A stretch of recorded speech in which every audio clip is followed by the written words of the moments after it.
Morning, everybody. This is John Kent, the Big Sur for the San Ramon branch, and welcome to our Zoom meeting, the second monthly meeting that we've had, and I hope you're all healthy and well. And I'd like to talk a little bit about our agenda. And in developing our agenda, we wanted to get as close as we could to the regular meeting agenda. So you see a lot of things here that we normally do. And we start with a welcome, and then we're going to have our chaplain's report, which is the old Sunshine Report that we changed the name. Then Greg Grebe will give us a little story and some words to live by. Then we're going to talk about the branch status, what we're doing, how we're going to get there, and where we're going, etc. John Noe will be talking about the awards and recognition for our membership. Then our birthday boys we'll put on the screen. John will also talk about the speaker and events update and you know, what we've got going and when we're going to be doing it. There's been some issues with outsiders have hacked into the mail list of some of our members, and where they get into the mail list and they ask for us to send money to them to a bogus online account. I'm not saying that I fell for it, but Jim Kwan, you owe me $100. I don't think I'll ever see it, but you owe it to me anyway. Then we're going to talk, Michael Lee's going to talk about our activity group and the updates. And then we have Coach Justin Alumbaugh, who's the head coach for National Powerhouse De La Salle High School in Concord. And you're really going to enjoy that one. Then we will close, and hopefully this will be a good meeting for you.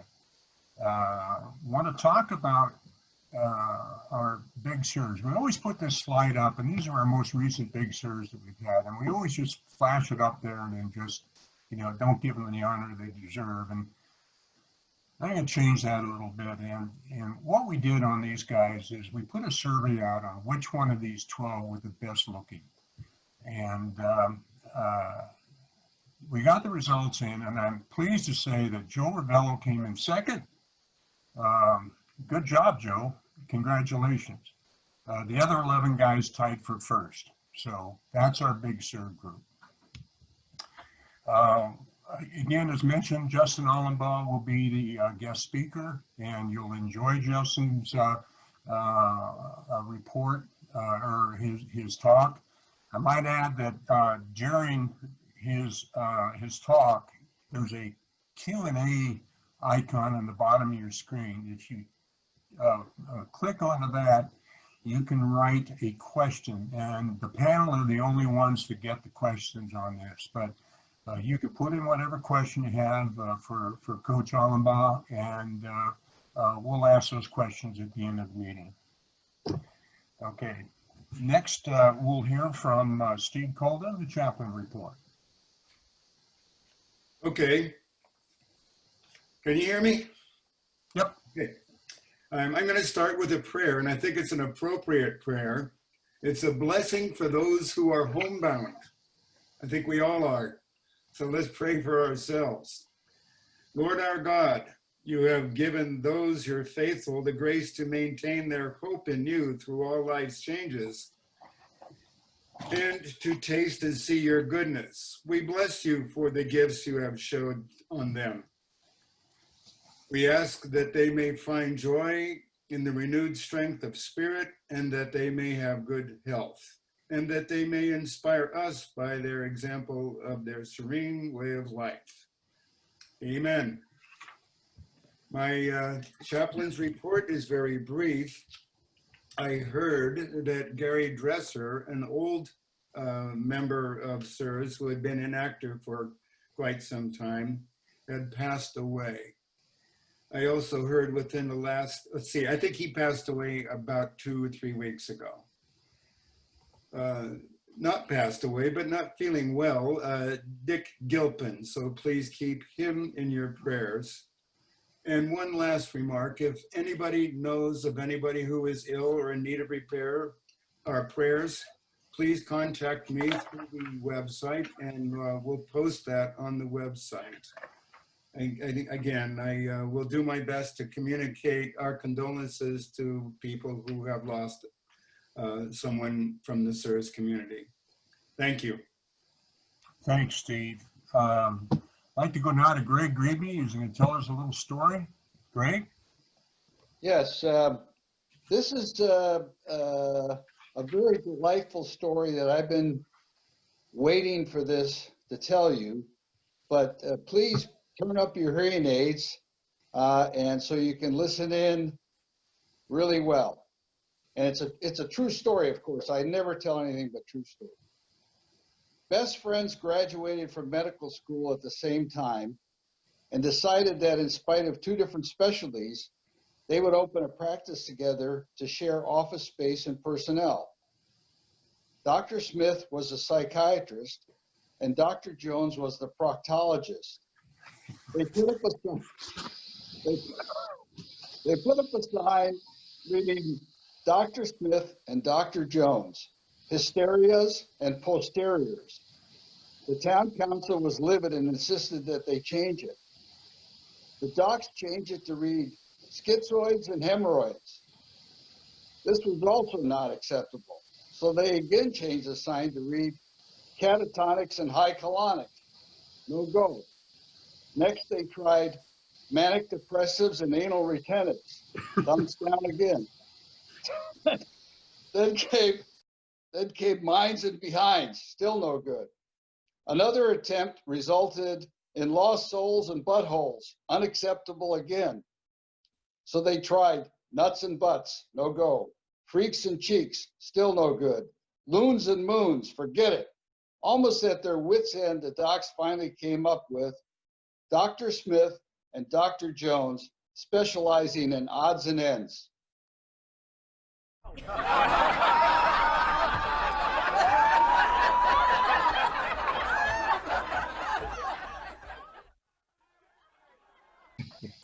Good. Thanks, Greg. I want to give you an update on our branch and what's going on, especially with the bridges. And as of now, there's no changes with the bridges regarding their reopening status for our meetings. Because of the COVID virus, they're still closed, tight as a drum, and do not have a plan for reopening. Of course, that all depends on the safety issue to open group gatherings, and it's unlikely that we will have a meeting there for the rest of the year. When they do reopen, I can assure you that we will only go if it's 100% safe to do so. In the meantime, we're going to continue to have these Zoom meetings on the 3rd Wednesday of every month, starting at 11 o'clock.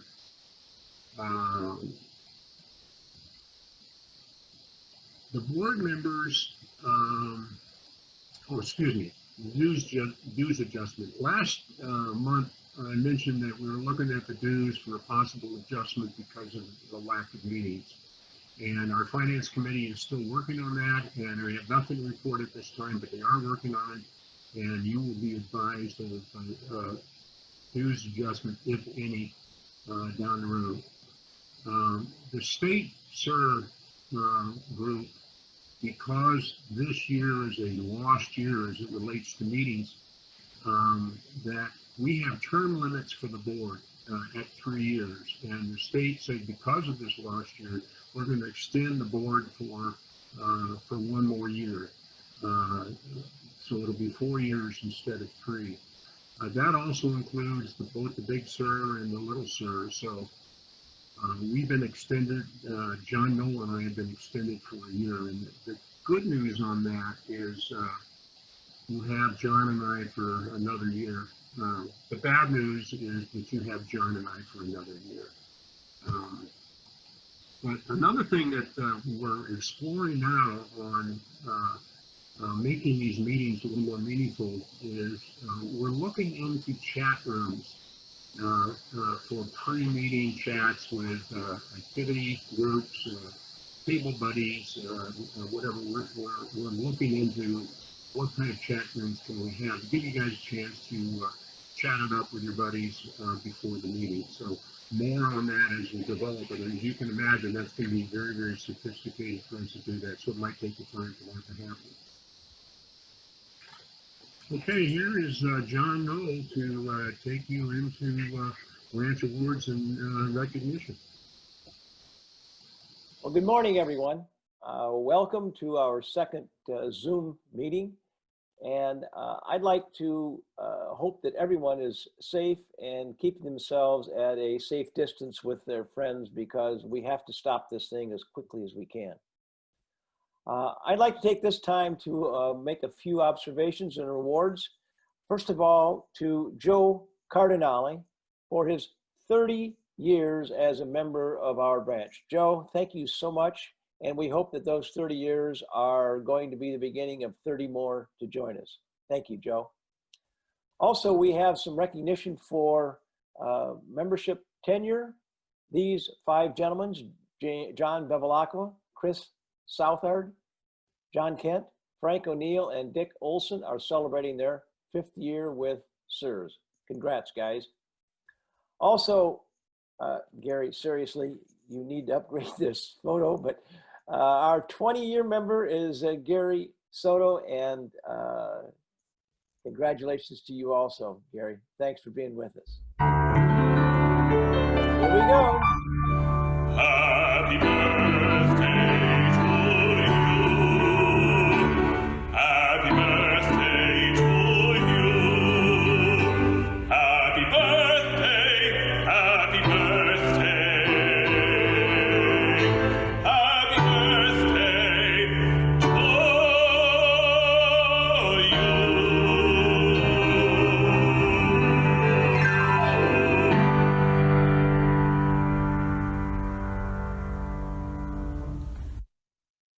Okay, guys, I guarantee you that we will change the happy birthday music every month. We won't repeat that one for a while. Sorry, Dan. Getting into our events, things that we plan for special things that go on. We have canceled everything except a very outside chance that we will have a barbecue. We have the 7th of October set, but we can't even contact the city to verify that date, guarantee it for us, because there's nobody there to work with us. The chances of us having this are very tentative. I would give it less than 10%, but we have it on the calendar based on what happened in the last couple of months or a couple of days here in the county. I'm not sure we'll be able to do that.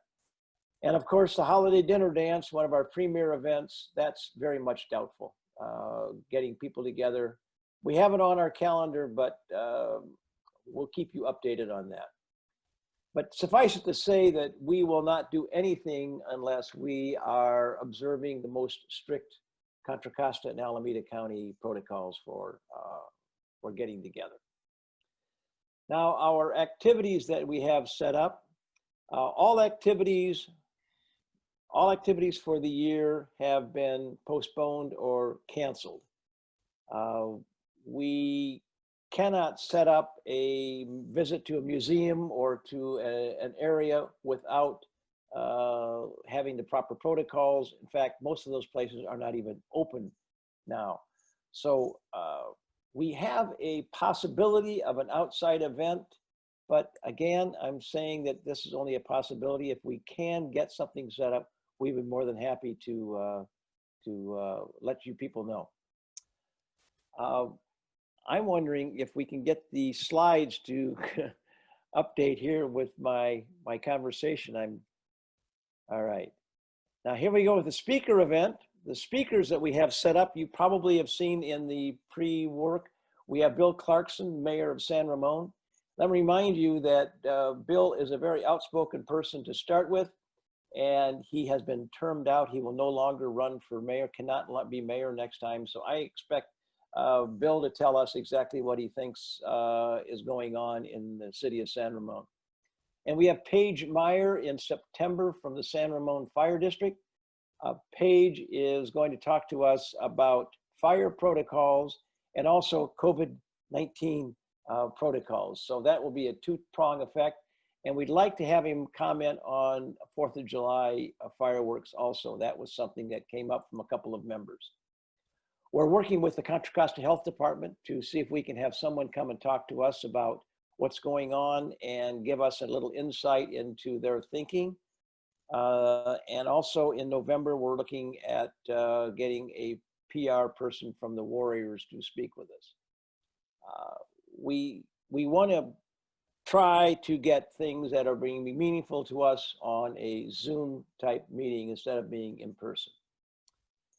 Now, getting back to our activities that we have, we want to make sure that we go through all 4 of the required steps to open up an activity. And that means, first of all, there has to be a plan, and that has to be presented to the board. And then 30 days later, if approved, the activity can restart. Now, why 30 days? Well, we need to get concurrence from the state. We need to get concurrence from our insurance provider that this is meeting all of the social protocols. We have to have coverage for this. And then we will resume that activity as long as we are following all the county and local compliance issues. So Michael Lee will talk to us in a little bit about what we have going on with that. But suffice it to say, we are trying to do what is most proper with county and state requirements. Michael, take over and talk about our activities. Great, John. Thank you so much. I appreciate it.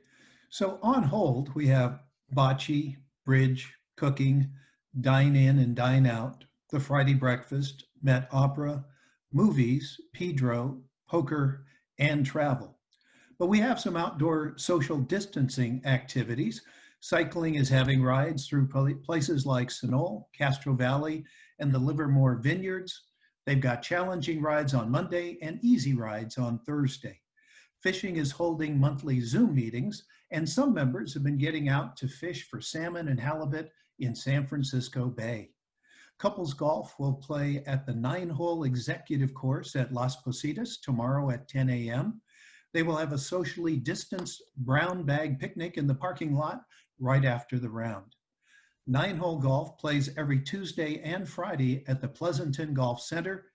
The Tuesday 18-hole golf group has outings mostly at local courses, and the Thursday 18-hole golf course plays at Redwood Canyon in Castro Valley tomorrow. Hiking completed 2 hikes in June, and I was on one of those and we had a great time. The next hike is on June 17th at Castle Ridge Trailhead in Pleasanton at 8:30 a.m. Pickleball meets at the outdoor venues in Walnut Creek and Concord, and tennis meets on Mondays, Wednesdays, and Fridays at 7 a.m. So we've got some virtual activities that are being held on Zoom. The morning book club meets by Skype, and this month's book is The Master's Apprentice by Oliver Potch. The evening book club meets each month by Zoom, and book club number 3 is reading Dark Sacred Night by Michael Conley. Fantasy football is moving ahead for 2020 with a new beginners league for members that are new to the game. And investing meets on Zoom to provide more knowledge about financial matters. STEM meets using Zoom on the second Wednesday of each month, and the Wine Fellowship offers a Zoom wine happy hour where the group critiques a wine suggested by the group. Sounds like fun. So for more information about any activity, sign on to the activities page of our website at sir128.com. John? Go ahead, Dan.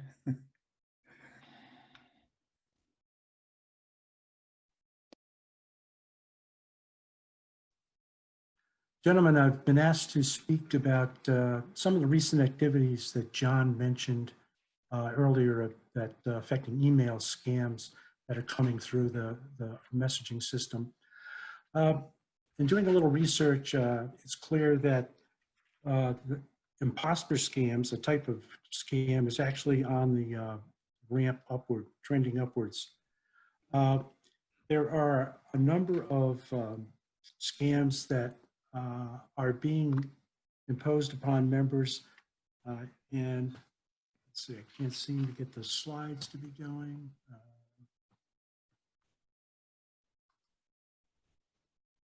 Just hanging with me. Okay. Sorry about that delay.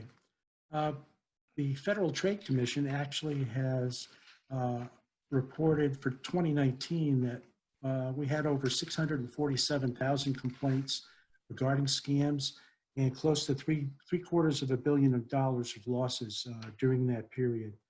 And a lot of that is actually trending upwards in terms of total numbers in 2020. So basically, how are you approached? We're finding that it usually starts with an urgent message, and it could be from a phone call, email, text, or social media. And it appears to be coming from someone or that you know, a familiar name, or an organization that you're aware of. And what do they want? Basically, they're trying to get you to give them some information about yourself, personal information, financial information if they can get it, or they want you to do something for them, a favor perhaps. And it takes shape a lot of times by someone trying to ask for a gift card. You go out, you get the gift card, you respond back that you have it, and basically they get you to give them the information that they need to actually cash in the gift card via online sources. So that's kind of one of the specific things that are happening today, and we've had several instances of that over the last couple of weeks, as I mentioned. So basically, the advice that we're telling people today, for all your members and relatives and friends, you know, be really suspicious of anything that appears to be a request for information or a request for help. Basically, you shouldn't respond. If it looks like it is suspicious, you really shouldn't be directly responding to the email or solicitation. And if you have a question that you think it might be legitimate, then you really need to probably go out and try and contact the person that you believe sent this to you directly to make sure that it is actually something that's legitimate.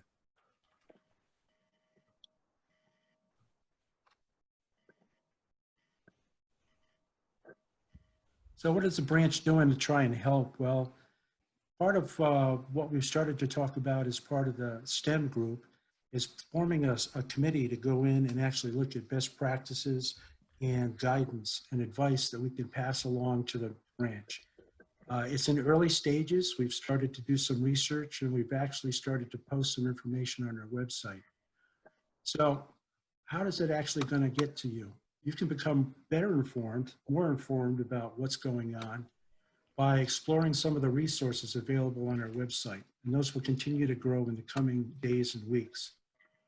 There's a section on the website that is under the miscellaneous tab all the way to the right of the homepage.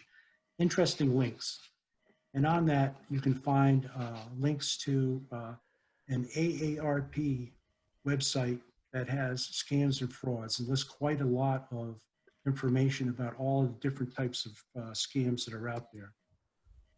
We've also started to put together on our website under reports and files, a member security advisory file folder. And we'll be posting advisories, maybe 1 or 2 page advisories that members can read, hopefully get some advice as to what's happening and how to avoid getting scammed going forward. And then the last thing that we're hoping can catch on is if members are getting scammed with unique circumstances, or they have some information to share with the rest of the members, we've created a little message board area on our website where you can enter that information and share that with the rest of the members. So again, any information that you have or requests for assistance, please feel free to contact myself and or Joe Velson, and we will try and assist you. Thanks.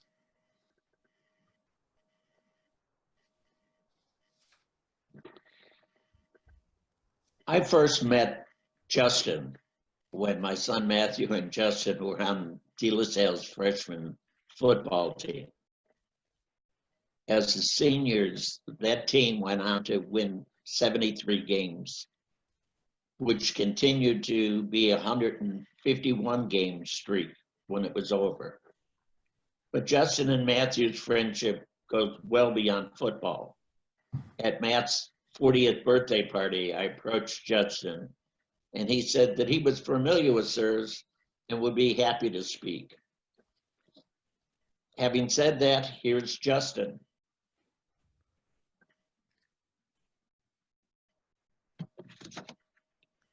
Sorry about that. Thank you, Mr. Costello. I know everybody else calls you Mike, but I've known you since I was 14, and I'm not real comfortable doing that, even as a 40-year-old father of 2. Congratulations on being a grandfather again. It must be neat. How many is this now? This is 11. Oh my goodness. Well, what a beautiful little girl, and what a beautiful middle name too. Congratulations. I can't wait to meet her, and I'm gonna have to drive out to San Francisco and sit about 20 feet apart from Matt, and I'll get to meet her, and it'll be great. We saw her on Saturday. I can't wait. Should be fun. I think I'm gonna go out next week. So thanks again. Very happy to be here. My name's Justin Alumbaugh. I've been the head football coach for 8 years now at De La Salle, and I've coached there for 19. So I've been there for a while. I'm a teacher there as well. I'm very familiar with the SIRS and very honored and happy to be here.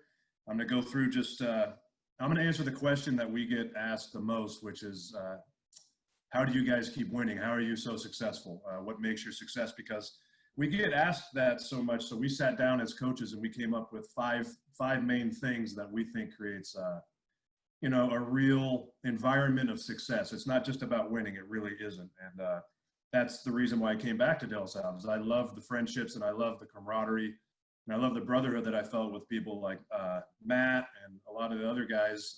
I was just texting with Matt right now, and he told me that he gave you a few questions to ask. So it's always neat to stay in contact with the guys that I love and I grew up with and had such an incredible time with. That's why I came back.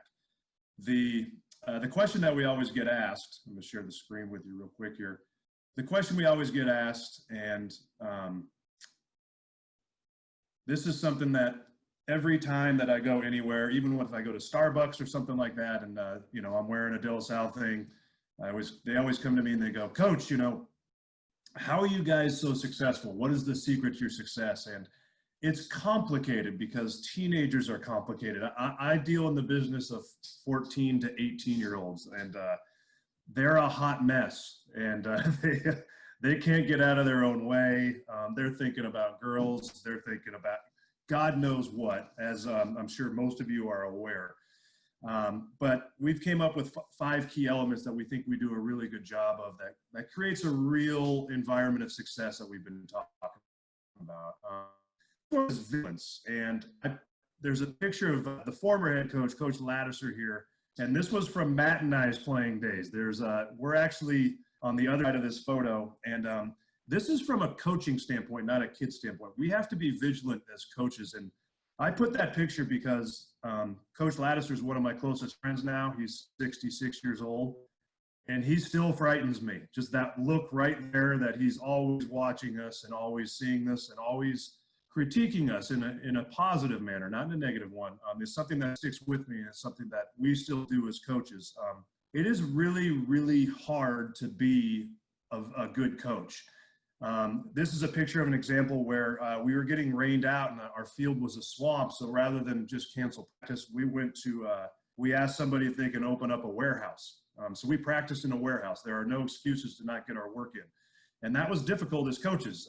You know, they're in tennis shoes and, you know, on concrete. We were worried about kids getting hurt, but we felt it was important to show the kids that we were constantly assessing them. And that's something that we always really look forward to, is assessing very minute goals. And I'm going to show you guys an example of vigilance as a coach. If you can see here on the right, we film every rep now of every practice of every season. And this is literally every rep from practice that we had for the preparation for our state championship game. It's cold, it's rainy, I'm right here, and I'm coaching the same thing. This practice was in late December, and I'm coaching the same thing that I was coaching all the way from January. And it's monotonous and it's tedious, but it's really, really important. And you can see our kids and, you know, all of our coaches there, we're grinding. We're working on the same drill work that we had been doing literally for months. And here we are again. Here's our coaching staff. Same thing. We're working on same pass rush drill that we've been doing for months on end. And it's tedious and it's hard. But to be vigilant as a coach is the most important thing. You have to constantly be there. You have to constantly be focusing on the minute things, all of the drill work, all of the small things. And it's tiring. I come home and I have two little kids about the same age as Matt's kids now. And I come home and then my 2.5-year-old wants to play and I'm cooked. But I have to be vigilant as a father in that regard too. And it's a neat experience. And this is me doing the best Coach Ladd look that I can do on our current kids. And I hope to have the same impact on them that I've had, that Coach Ladd had on many of us. The next thing is hard work. And you can look on the faces of those young lads that they've been worked pretty hard. And this is something that we take a lot of time in, and we put a lot of emphasis on. And the reason why is because teenagers are naturally lazy. Very, very few teenagers come into our school and they're just go-getters from the beginning. And hard work for us is a process of breaking bad habits and replacing them with new habits. And the way that we do that is we try and create an environment of hard work, where hard work is one of the most important elements of who you are as a young man. One of the worst two things that you can be as a De La Salle football player is lazy or selfish. Those are two things that will not fly. I get asked all the time, Coach, how do you cut kids? And the only two reasons why we cut anybody from our football program is if they are lazy or if they are selfish. If you are selfish or lazy, you do not have a space on our football team. And people are really surprised by that. I have some really, really bad athletes on my team, but they're incredible young men. And I love them and I love coaching them. And we try and create this environment of hard work. That's me in the background conditioning with the kids. And we're giving them water breaks. And we try and create this environment where, again, there's this vigilance from the coaches and the kids are taught to work. That work is one of the most important things that they can learn, not just to be a good football player, but to be a successful young man and be a successful father and businessman later on in life. And we are very, very drill oriented, and we focus a lot on that. And this is the look that we want after our workouts, where they've been worked to exhaustion. And if we don't have that look after workouts, these young men being a little overserved with the work, then we think that we haven't done a good enough job. The third element that we work on is accountability. And this is very hard to teach teenagers, especially young men. They have a hard time with that. And the reason why is because they've never really set goals. And we're very goal oriented. These young men have to fill out a goal card. Mr. Costello's son and myself, we used to give each other our commitment cards. They're called commitment cards, and you have to put weekly goals and you write them down. So you can't hide or lie or make yourself feel better. You write down specific goals and you give them to other people and to another person, and that person is taught to hold you accountable. And one of the biggest things I think we do differently, and it's a little bit old school because society is a lot different these days, but one of the things that we do a lot differently is we tell the young men that it's not okay to not reach your goals. A lot of times people go, you didn't do what you said you were going to, but it's okay, go get them next time. We don't believe that at all. Now, oftentimes you're gonna fail, but it's not gonna be necessarily an effort thing. The purpose of us doing those goals and the accountability piece that we work on is really, if you made your goals, what process did you go about in making them? And if you, on the flip side, if you did not make your goals, what prohibited you from reaching those goals? What do you need to do differently? And you need to analyze, and this is me going through their goal cards and our team goals before a state championship game. What do you need to do to change to become better and reach those goals that you are setting? And this young man right here, I just spoke with him. That's Devin Asiasi. I don't know if you guys are familiar, but he just got Bill Belichick and the New England Patriots. They traded up to get him, and he just flew out on Sunday to report to the Patriots. And the Patriots don't trade up to get bad football players or people that are not goal-oriented. It's pretty crazy. They interviewed us, his high school football coaches, because they are so detail-oriented and so interested in accountability that they actually reached out to us about what type of young man that he was. And he was not goal-oriented. He was a natural athlete, and he was pretty lazy when he showed up. But by the time he left, he was one of the finest young men that I've coached. Really happy that he's going to play for Bill Belichick. There he is again, right there, eyeing me, and making sure that he's not getting yelled at for something. Fourth piece that we work on is discipline, and this discipline ties in with our second and third piece of hard work and accountability. Discipline is a byproduct of doing things the right way, working hard and making sure that people are checking yourself on the accountability and making sure that you are doing the things that you are supposed to. You can see here, this is our offensive line, and we work for 4 months before we even, 5 months before we put pads on.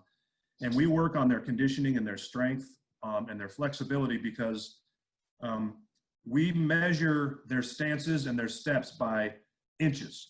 If they are off by 1 or 2 inches in their stance or their footwork, it's considered a failure for us as coaches. And you can tell, I want to be able to eat dinner off the backs of every offensive lineman. And you can tell those guys, they listen. And this is me in the background. I actually remember this play. I'm yelling at our left tackle because his pad level was not the way that I wanted it to be before the play started. So our quarterback is waiting for me to quit chastising him so we could get the play off.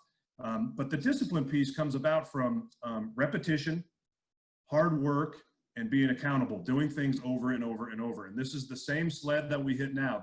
The bags are worn out. The bags are a different color, but this is from 1995, and it's the exact same sleds that we work now.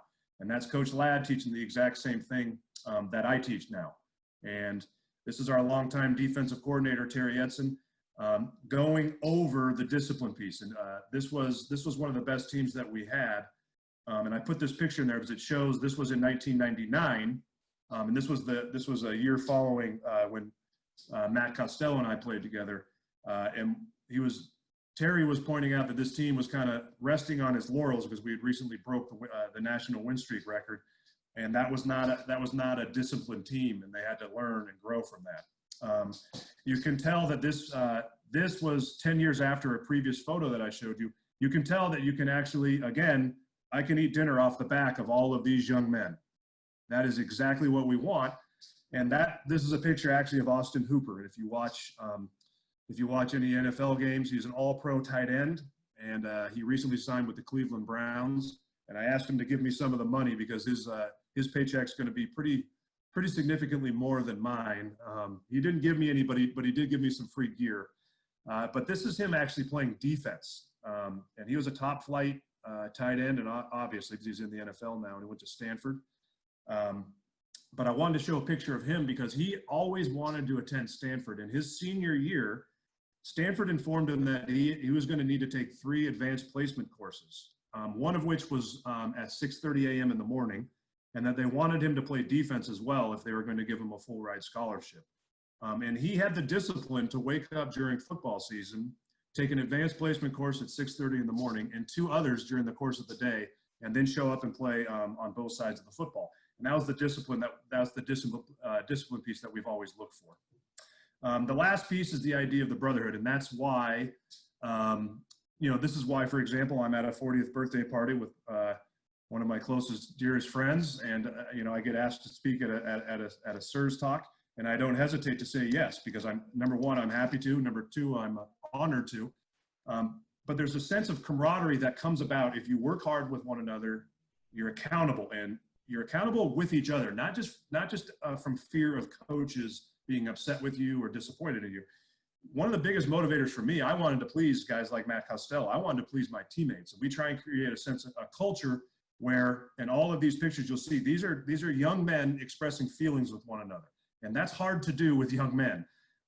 These are young men saying that they love each other. They will do anything for each other. They will work for one another. This is one of our chapel services where they are actually giving their commitment cards to one another. These are the people that they're giving their commitment cards to. They're saying, I am giving this to you, and I love you, and I want you to hold me responsible to what I'm saying I'm going to do. And that creates a real sense of brotherhood. And if it's done right, it creates state championships and a lot of happiness. And the biggest piece of brotherhood is that we try and tell the kids that you are important. Your actions matter, but they matter because you're being relied upon by other people. And it kind of ties in with the quote that we always look at by Albert Einstein. It's strange is our situation here on earth. Each of us comes for a short visit, not knowing why, yet sometimes seeming to divine a purpose. From the standpoint of daily life, however, there's one thing that we know, that man is here for the sake of other men. And that's something that we always try and imprint on all of our kids. We always try and let them know that they're important, they're loved, and they matter. But they matter because they matter to other people, and people are relying on them, and people are relying on their actions and their behavior and their commitment to what they have said they're going to do. So those are the 5 elements. Those I didn't want to go on too long because I know PowerPoints and presentations can go. I'm happy to do any question and answer, or hopefully you guys got something about that, about why why we believe we're successful at De La Salle. And I have practice in an hour and a half, and I'm going to be teaching these exact same things, the same in very much the same fashion that we've been doing, for about 40 years now, and I've been doing for 19 as a coach. Okay, Coach, thanks. Great presentation. Much appreciated. I have a couple of questions that came in, and one is, do you personally have any pro or college aspirations? That's actually a great question. No, I love where I'm at. That doesn't, I get asked that a lot as well. And some people have come to me, especially in college, discussing with me, some potential changes. It would have to be a perfect fit at a perfect school in order for me to leave De La Salle. I don't believe in say, always saying absolutely not or anything like that, because you never know what life is going to throw at you. I do not pursue anything. Some people have come and spoke to me. Coach Laddiser had some offers. I've had some offers, and some of them were enticing, but it would take a lot for me to leave De La Salle because I believe in what I'm doing, and I believe that I'm making changes in young men's lives. And I love the guys that I work with, and I love teaching those kids. Every year is a new batch. Every year is a new batch of kids, and it would be really hard for me to leave. I would never say never, but it would take something pretty extraordinary, and it would take a school or a situation to work for someone that is, that I find to be really exceptional and of a like mind about what we do morally and ethically and the way that we go about trying to mold young men. Good, thanks. Coach, also, what are your feelings or thoughts on this upcoming season? Are we going to have one? Or are they going to be Friday night I think we are. We're not going to have one in the fall. They're about on next Monday, the CIF, California Interscholastic Federation, they're the governing body for California. They're set to announce what all sports schedules are going to look like, and I would put it at 99.9% sure that they're going to move all sports to start in January. And the proposal looks like it's going to be 12-week seasons for fall, winter, and spring. There will be some overlap between those seasons, like if football is in playoffs, kids might have to kind of play multiple sports. I do believe that we're going to have a season. We're preparing to have a season, and we're in contact with a lot of different schools. There's a lot of different ways that we can have a season. But the key thing is, as you guys were talking about your own protocol to come together, we have to be able to do it safely. That's why we've been working our kids out. I have 162 kids that are currently in the football program, and we've been practicing them 4 days a week for the last 5 weeks, and we have specific protocol. And the reason why like I said, we're not going to have a season starting in August. We're doing it because we want to train the kids on how to show up on campus and do the things that you are, the testing, temperature check and everything. We created an app for them to check in. So we're kind of testing the process so we can go about and prep for the next couple months and ultimately have a season. I am confident that they're going to do everything they can to have a season because, these kids deserve it. I would be heartbroken if, Matt and myself and the guys that we played with, and I love if we didn't have a senior season. I'm 40 years old now, and it would still be something that I would not be okay with. So it's our job as adults to try and come up with solutions that keep the kids safe, but ultimately give them a season that they deserve. Good. Thanks, Coach. For this season, that when it does come on, how do the Spartans look? I got to tell you, I really wish we were starting in a couple weeks. Theoretically, if I had the ability to train them, we were kind of shut off from our training in a lot of ways in March and April, May, like everyone was. I think this team has the potential, and it still does, to be pretty exceptional. We have a quarterback that this is his 4th year. I've never had a kid that we threw him in the state championship game as a freshman, and he started his entire senior year, his sophomore year, senior year, and he's a pretty dynamic athlete. He's a great kid, hard worker, and I love him. And we have a lot of other good players. We have some tough linemen. We got a lot of big Samoans right now too, which is good. that helps the cause to have on your offensive and defensive line. We have 2 really unique athletes in Lou Maja Hearns and a kid that's going to be a junior, Zeke Berry. He literally could be one of the most athletic kids that I've ever coached, and that's a pretty long list of pretty good players. So keep your eye out for Zeke Berry. He's going to be a sophomore. He actually started on the baseball team as a freshman as well. He's a really, really unique athlete and a lovely kid, and the sky's the limit for him.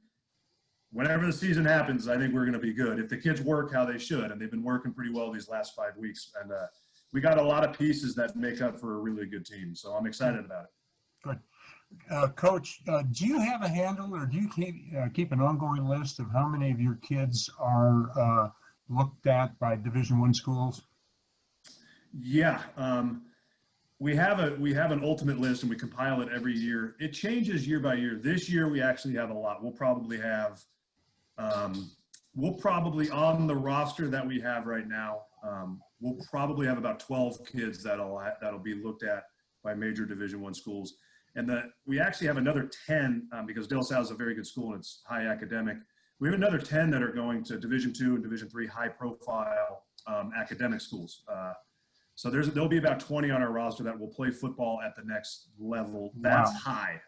If it was a couple of years ago, so last year we had 1 senior.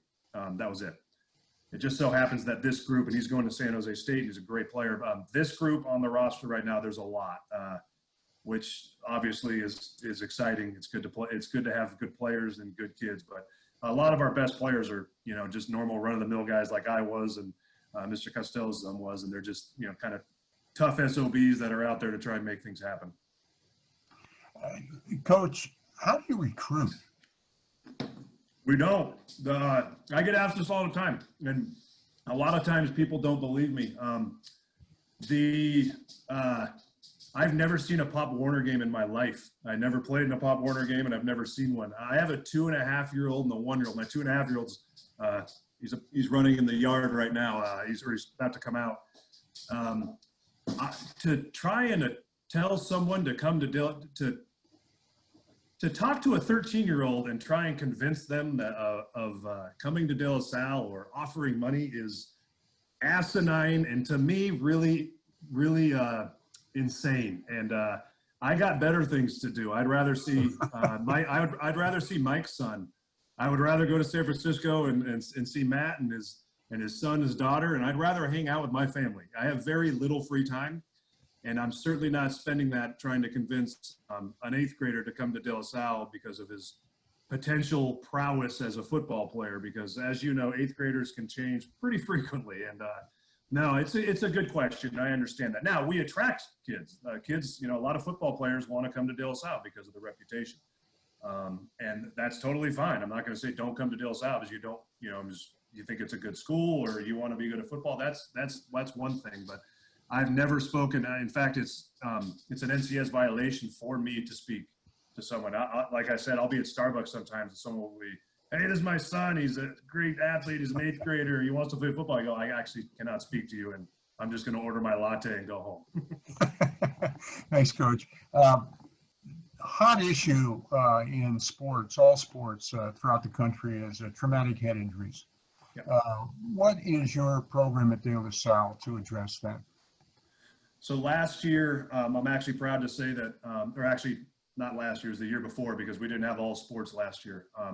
2 years ago, we had less concussions than the baseball team, and we had 2 total. Wow. On the varsity football team, and one was actually from our long snapper. He snapped the ball and he slipped, and then he hit his head on the turf, and that was one of the 2 concussions. I was very upset. I thought we were gonna go the whole season without a concussion, and towards the end of the year, we had him and one other. The game's changed, and we have to adapt as coaches. Like I said about trying to get the seniors to have a football season, it's incumbent upon the adults to make changes. There's guidelines and protocols about how many minutes we're allowed to be in pads, how much contact we're allowed to have. Practice now looks a lot different than it did when Matt and I played. Very, very much different. And it should. The clips that I showed you from practice that we're allowed 60 total minutes of pads throughout the entire week. So that was a few minutes of it. A lot of our time is spent not even wearing pads. And the biggest thing that's changed is previously, you're taught to kind of hit with your head, lead with your head. And there's a new Pete Carroll, the head coach of the Seattle Seahawks, actually deserves a lot of credit on this. He actually designed a way to tackle that emulates rugby because rugby players don't have helmets and they're taught to tackle and roll. And it's actually called the hawk roll now after the Seahawks. And he, for free, went through all of the tackling drills that they do for the Seattle Seahawks. This was a number of years ago, about 5 years ago. And he gave it to all the coaches, high school and college. Do that. And we make changes to all of our tackling. Our kids are taught to keep their head out of every hit. And because of that, the head injuries have really, really decreased. And it's not just concussions that you got to worry about. It's the repetitive heads, the constant hitting. And that's something that we worry about with our linemen. So we've removed most of the hitting that we do during practice. And we actually hit bags, 95% of our practice now, where there's no head contact. So it's a good question. It's something that we're very diligent about. And most coaches are now, and it's something that's important to pay attention to. Well, that's good to know, Coach. It's very, very concerning for our parents and grandparents, and obviously it's number one on the concern list for the parents. So, a couple of more real quick questions. One is, who's the toughest team that you've played in your career as coach? The toughest team, not the best team, but the toughest was 2009 Don Bosco Prep from New Jersey. We flew out and we played in New Jersey, and Coach Toll, he's a good man. He's actually a friend, and he's an old Jersey boy, and he is tough. And he taught his players to be tough, and he works his kids a lot like we do. And we flew out, and our linemen, we try and get our kids to all be lean and in shape. We don't want big old kids or anything like that because it's not healthy. It's not healthy for the kids, So we train them to be fit and lean and athletic. And we showed up, and I saw them warming up. And I was really concerned because I saw all of their linemen, and they looked exactly like ours did, just muscular and fit and lean, but they were all 6'5". And, and I went, we're in trouble here. And we mustered 67 total yards of offense, and it was Oh, a gee. disaster. And they kicked our teeth in. They were a great team, and they weren't the most athletic team that we've played, but they were the toughest. And every now and then I go back and I watch that film just to humble myself, and it's incredible to watch. Those guys were incredible. They were really tough. Thanks, Coach. We had a little conversation before the meeting and just a little side questions. Could you please tell the group, I found this very interesting, is how you're funded to make these cross-country trips every year? Yeah. People think that Del Salle is awash with money, and we're handing out scholarships here and there, and we're flying across the country. The answer is ESPN. We don't pay for anything to fly across country. We were supposed to be, our first game was supposed to be in Texas this year, and ESPN calls us and says, "Can you play on this date?" And we always say yes, we want to be on ESPN. And then they say, "Here's a list of schools. Will you play them?" We say yes, and they choose the school. And so they said, they called up and said, "Hey, we have the two-time defending Texas state champion, North Shore. They're in Houston. So you're going to go out and fly. You're going to fly out and play them because we don't want to play in California because we get more fans in Texas." So we said, okay, and they foot the bill. We would not be able to do it unless they foot the bill. We don't have a booster club. We're not allowed to have a booster club. The school won't allow us. To be honest, I'd love to have a booster club. We could pay for some trips and stuff like that, but I understand why not. They don't want a conflict of interest. So ESPN is always the reason why we're able to go anywhere, really, across country. Good, good. Thanks, Coach.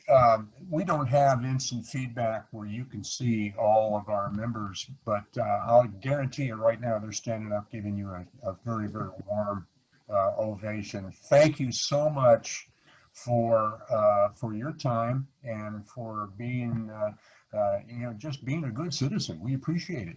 And we look forward to you giving us all tickets to the opening game this year. All you got to do is email me. I'll get you guys in. Don't say that. No, I'm fine with it. Just say, that's one of the only perks I can give. Just say, "I was there for your SIRS talk," and I'll put you on the list. Thanks, Coach.